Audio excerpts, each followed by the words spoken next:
Hi friends, today we're going to be talking about Proverbs.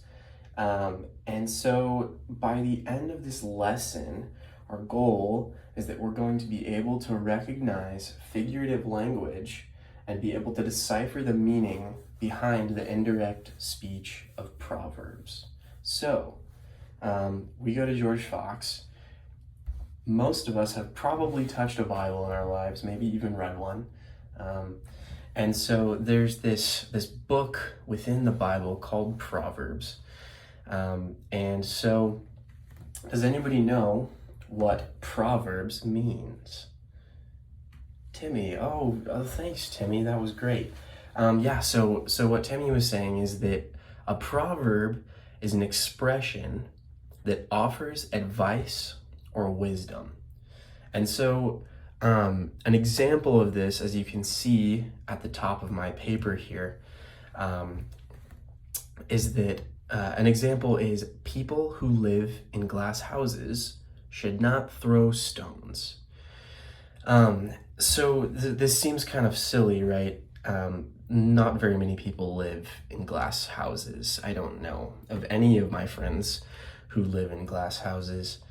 However, we can kind of decipher this hidden meaning behind this, right? And so as we can see up here, the meaning of this is that we shouldn't criticize other people if we aren't perfect ourselves. Does that make sense? Cool. So we have our little cutout over here, and we're going to spend time cutting this out, so I'll give you guys a little bit of time to do that. I have already cut mine out, and so I will let you guys go ahead and cut yours out right now. So if you need to pause this, go ahead and do so. All right, so once you have cut out the main area here, we're also going to cut out these. So you're going to go all the way up, and you're just going to follow the zigzag line. And once you've done that, you'll be able to cut along the top here. You can go all the way if you like, or you can just go until this line, as you can see, this line that's coming all the way across. Because what these are going to be are little flaps. It's going to be just a little flap. You can do individual ones, or you can just have them be big flaps. I'm probably going to do individual because I think it'll be a little bit easier. And you can obviously do the same on the other side so that it kind of looks like this. Awesome. And we'll go through here, and I'm just going to cut like this to that line. You guys can be doing this with me.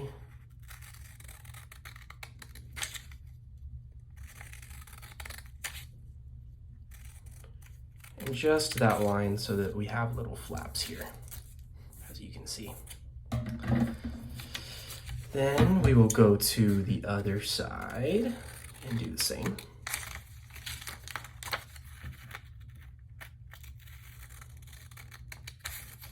And if I'm going too fast, feel free to go ahead and stop or pause the video and catch up, and then you will be able to start that video again and finish up. Awesome. So once we're here, we also have all of these little guys.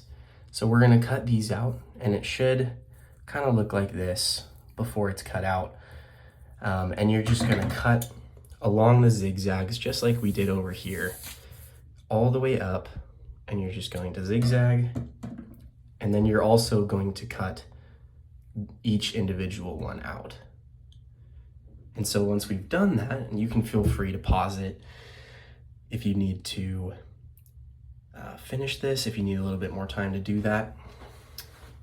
And so as you can see on this side, the ones that look like little arrows, these are all of our proverbs that we're going to be looking at.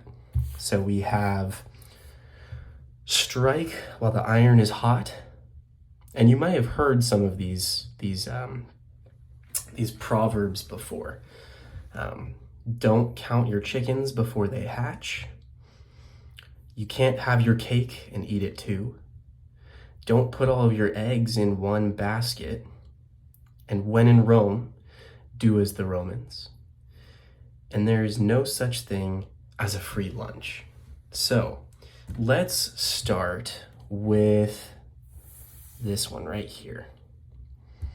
So as you can see, all of the other ones, the ones that the arrows fit into, are going to be the meaning. So just as we discussed over here, we have the proverb and the meaning. It's going to be the same sort of thing. So what do you guys think this could possibly mean? Don't put all of your eggs in one basket. So we have 6 options here. So we can go through and kind of think about it. So let's start at the bottom. Don't put all of your eggs in one basket. Could it mean wait until you've already succeeded? And then you can think about what to do next? Maybe. Let's move on. If an opportunity presents itself to you, take it. Act the way that the people around you are acting. Things that are offered for free always have a hidden cost. You can't have 2 things at the same time if they conflict with each other. And have a backup plan. Don't risk all of your money or time in one plan. What could this mean? And I'll give you guys a few seconds to think about it. So we kind of see possibly, I'm thinking this option up here. Don't put all of your eggs in one basket. Have a backup plan. Don't risk all of your money or time into one plan. And I think that this is the case because if you put all your eggs in one basket and you drop that basket, I think probably all of the eggs are going to crack, right? So in the same way, if you put all of your time and money into one plan and that plan falls apart, then so will your time and money. Does that make sense? So once we've done this activity here, and you can go through and match them up now, or we can go through that a little bit later too. But I would love for us to go ahead and on page 183, that's 183 in your INB, we're going to go ahead and glue this in. So go ahead and get out your glue sticks. And we are going to, as you can see, mine's all one piece. You might have little pieces over here. These might be separate. But the goal is to have this top part, right? That is going to be completely glued down. And so I'm gonna go ahead and cover the whole back of this with glue. And you can do toaster strudel, you can do the whole thing. You can just do the outlines, whatever works for you, whatever's gonna help stick that thing in there. And then, not on these flaps because we want those to be able to come up, but along the edges, we're going to glue here. I hope you can see that. Yeah, you can. And then we're going to take our big, giant, flappy proverb thing, and we're gonna glue it in to our INB so that it looks a little something like this. See that? All right, wonderful. So once we have done this, we are going to start matching these guys up on to this.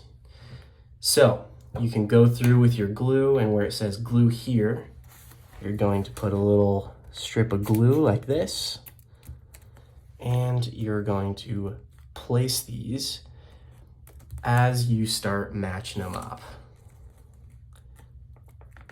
And if you guys need a second, you can go ahead and pause this if you'd like to do it by yourself, If not, I'm going to keep walking through these. And so I would love for you guys to pause it and try and figure it out by yourself first, and then come back and check and see if we got it all right over here. So, and I'm doing this for the first time, so we're gonna walk through it together. So, strike while the iron is hot.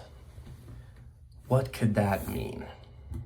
You can't have two things at the same time if they are in conflict with each other. Probably not. I'm thinking it's this one. If an opportunity presents itself to you, take it, right? If we are going to strike while the iron is hot, we're not going to want to strike after it cools down because it's not going to do a whole lot. So when an opportunity presents itself to you, you take it before that opportunity cools down, it goes away. So let's go ahead and I guess we can just move that up to the top here. So we have a match. And then we're gonna come, let's do this one. Don't count your chickens before they hatch. You can't have two things at the same time if they conflict with each other. Maybe. Things that are offered for free always have a hidden cost. I'm thinking this one sounds a little bit like there's no such thing as a free lunch. And I think that because they both have to do with money. So I can kind of put this one, I can tuck this one away, and that'll narrow my field a little bit here. Don't count your chickens before they hatch. Wait until you've already succeeded, and then you can think about what to do next. That might be a good little match here. Let's see what these ones have to say. When in Rome, do as the Romans. So between these two, I'm gonna guess it's act the way the people around you are acting, right? If we're in Rome and we're doing as the Romans do, we're acting how the people around us are acting. And then you can't have your cake and eat it too. You can't have two things at the same time if they are in conflict with each other.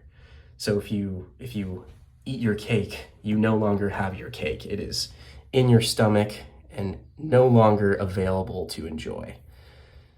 So I'll let you guys take a look at that for a second, and then we're gonna go ahead and start gluing these in over here. And I'll move these up so you guys can see what I'm doing. So we're just gonna take a second and glue all of these in. And again, I'm gonna move pretty quickly here. And so feel free to pause this video if you guys need a little bit more time to do this. So there we go. Boom. Ka-chow. Do as the Romans do. I'm gonna add a little more glue to this one because it's kind of dried up. There we go. If an opportunity presents itself, strike while the iron's hot. And we're gonna come over here and do the same with this guy.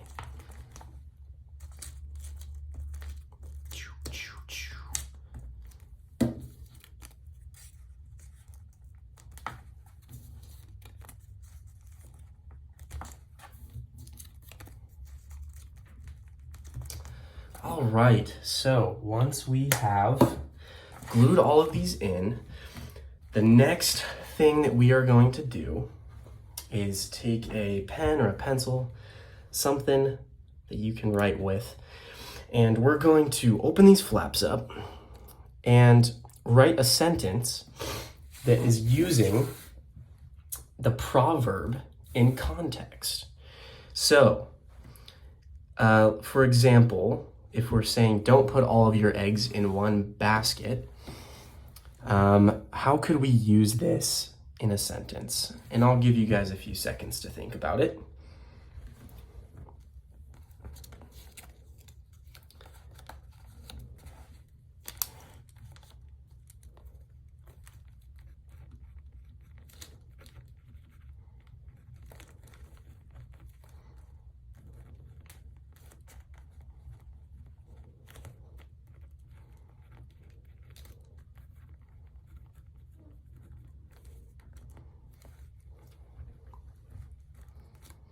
what could we add at the end of this to continue this sentence here? Don't put all of your eggs in one basket. Maybe we could even add a period and then explain afterwards. I think this job requires too much of you.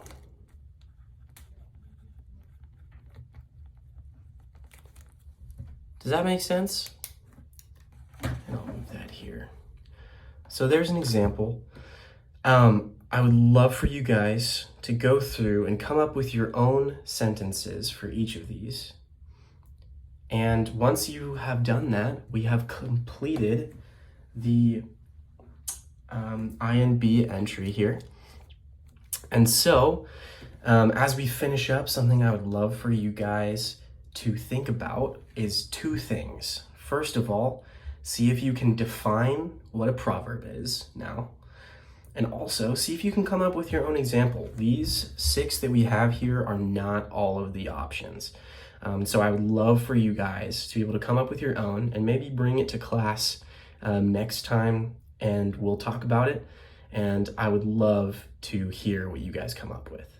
So thank you so much for tuning in, and I can't wait to see you guys next time. All right, bye now.